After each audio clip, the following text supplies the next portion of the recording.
Hi, welcome back to Bar Chat with Siobhan. Today's episode has been inspired by Angela Rayner, who this week recommended that we should have a ban on social media accounts which are not verified.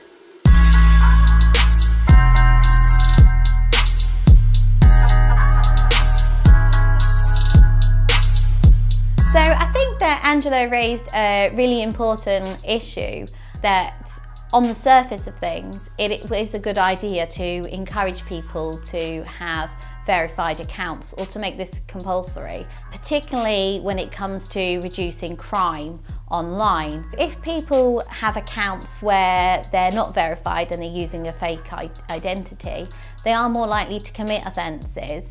It also means that it's much harder for the police to investigate, whereas if the police know exactly who that person is, they're more likely to have the resources to look into that more quickly and deal with it appropriately. So while this would initially be a really good idea for reducing crime, there are some other obvious issues that would pop up if we had to have every online account verified. So it could encourage identity theft. Take, for example, a far-right extremist using Twitter to encourage people to join their movement. If he's not allowed to use his own account because, say, he's been banned or he doesn't want other people to know his true identity, he could very easily take a photograph of the identity of somebody else he knows and then upload that to create an account.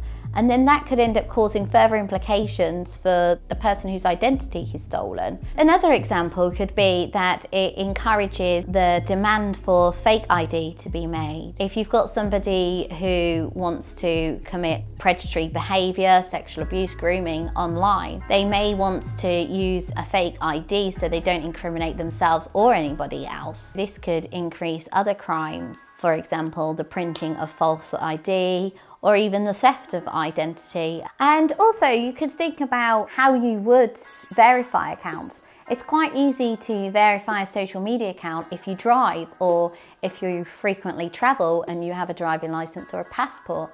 However, there still are quite a few members of society who don't have these documents. In particular, you would have elderly members of the community, women who never learnt to drive and haven't travelled. Would your grandmother, who's never driven or been abroad, would she have to order a passport or get a provisional driving licence just to go on social media to see pictures of her great-grandchild, etc.? I think it would close up social media to quite a few communities.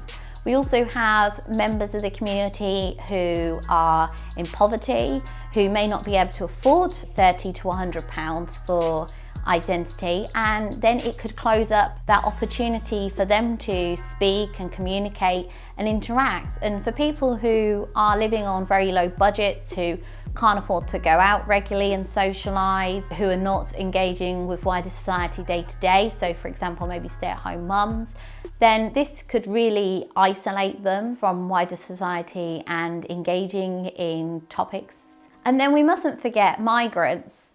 There's been many stories about refugees who have travelled across the world. This is only going to make things more complicated for them to keep in contact with family members. There have been stories of people finding lost relatives, for example, and staying in touch through social media. So this could actually have an impact on the way they communicate with people who are both currently in their lives and who they may have lost and hope to get in touch with in the future.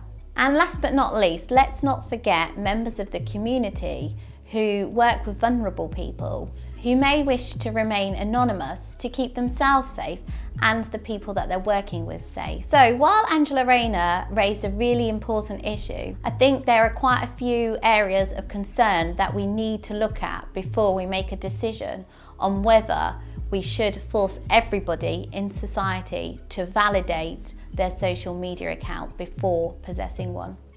Thank you for watching. I'll see you next time.